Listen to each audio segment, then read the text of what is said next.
বন্ধুরা, আমি সুস্মিতা মায়ের হেসেলে আপনাদের স্বাগত জানাই। আবার চলে এলাম নতুন দিনের নতুন একটা রেসিপি নিয়ে। আজকের রেসিপি হলো কলাইয়ের ডালের রস বড়া। এই রেসিপিটা খুবই কিন্তু টেস্টি আর খুবই কিন্তু ঝটপট বানানো হয়ে যায়।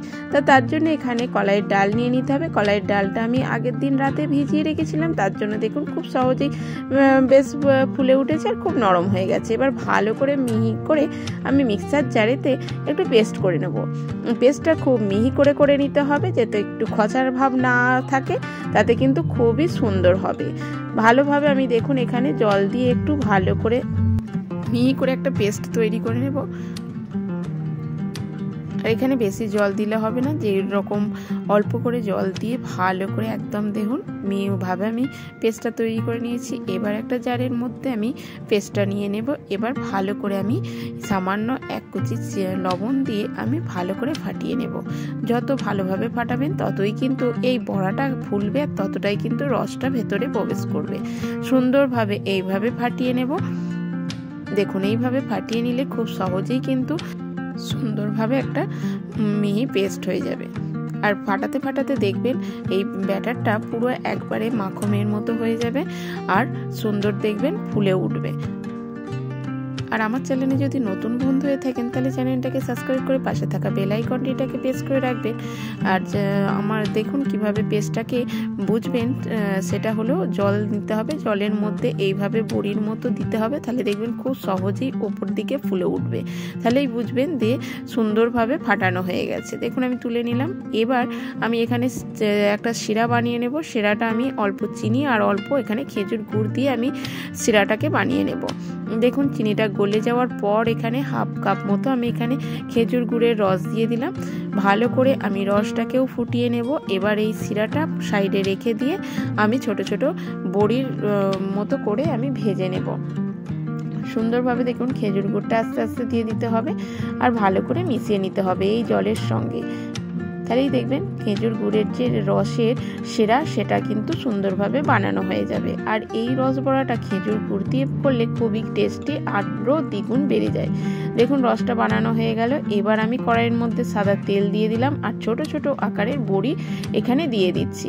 সুন্দরভাবে এই ছোট ছোট বড়িটা বেশ ফুলে উঠবে আর অল্প করে কিন্তু আঁচে এই ভাজাটা ভেজে নিতে হবে। খুব হাই ফ্লেমে ভাজলে কিন্তু খুব তাড়াতাড়ি ভাজা হয়ে যাবে আর গায়ে পুরো একটা দাগ হয়ে যাবে। একদম লো ফ্লেমে আস্তে আস্তে বড়িগুলোকে দিয়ে এইভাবে ভেজে নিতে হবে, উল্টে পাল্টে। সুন্দরভাবে আমি সঙ্গে আমি সব বড়ি দিয়ে দিয়েছিলাম, কারণ আমি বেশি পরিমাণই এখানে তেল দিতে হবে, তাহলে কিন্তু সুন্দরভাবে ফুলবে। খুব হালকা আঁচে এইভাবে উল্টে পাল্টে ভেজে নিতে হবে সুন্দরভাবে। খুব একটা লাল কালার করলে হবে না, একদম সাদা সাদা থাকবে, তাতে কিন্তু দেখতে খুবই সুন্দর লাগে, যেহেতু খেজুর গুড়ের রসটা করে রেখে দিয়েছি। দেখুন এক পিঠ ভাজা হয়ে গেছে, আমি আর এক পিঠ হালকাভাবে নাড়াচাড়া করে আমি ভেজে নিচ্ছি। আর এই ভাজাটা খুব 1 মিনিট মতনই ভেজে নিতে হবে। আর খুবই টেস্টি এই বড়াটা, অবশ্যই কিন্তু এইভাবে একবার বানিয়ে খাওয়ার অনুরোধ রইল।